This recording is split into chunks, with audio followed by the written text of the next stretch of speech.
Right, so, Craven Cottage, one of the more romantic grounds in the league, and it was last season I met the love of my life there, João Felix. Unfortunately, the Tottenham bastard in charge of us at the moment is a slightly different type to me, and gets off on watching Labradors running around the pitch rather than actual footballers, and those dogs have been leaving their shit all over the park this season. Although maybe I'm being too negative about this game, Fulham have a striker with brain damage up front, and most of their good players have all been told they're not very good by actually good teams before. So maybe, just maybe, I could see us get our first win of the season against a club who weren't in League 2 at some point in my lifetime.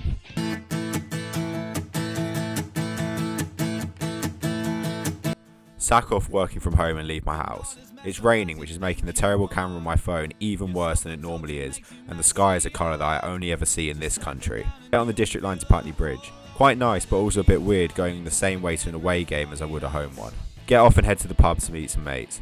There's half and half scarf sellers outside the station, making the bold assumption that someone would actually want evidence they spent their Monday night watching a midfield battle of Conor Gallagher versus Harrison Reed.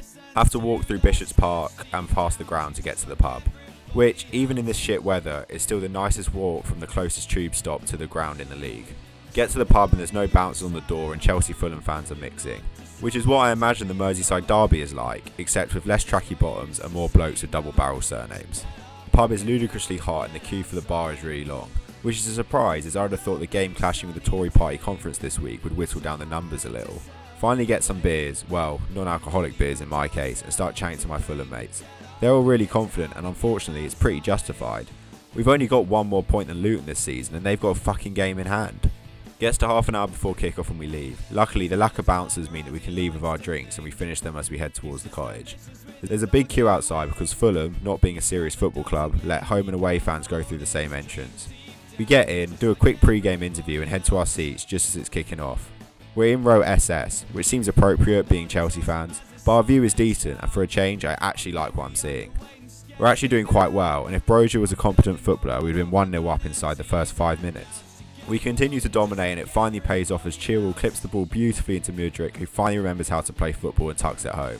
The end went nuts. We had scored a goal, a good goal. Mudryk had scored a goal, a good goal. I couldn't believe it. Before the end had remembered the words to Mudryk's song, Cole Palmer feeds the ball through to Brozier, who thankfully isn't required to shoot himself, and somehow we're 2-0 up. The away end is literally shaking at this point. It's amazing how quickly the mood can shift. Pre-game I was looking at the league hoping there were 3 worse teams than us. Now I think we're on for a title charge. All this good football was making me hungry, so I headed down to the least descriptive food and drinks board in the league and get the pie, which turns out to be chicken bowie, and fairly decent. Although I was tempted to get the bad boy hot dog, however didn't want to sound like Ben Foster while ordering food in public.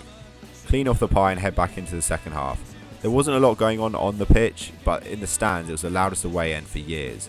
Sure, the songbook was a bit all over the place, not too sure what Solomon Klou and Timo Werner had to do with this game, but hey, we don't get to sing much nowadays, so we might as well roll out everything we've got while we've still got the chance.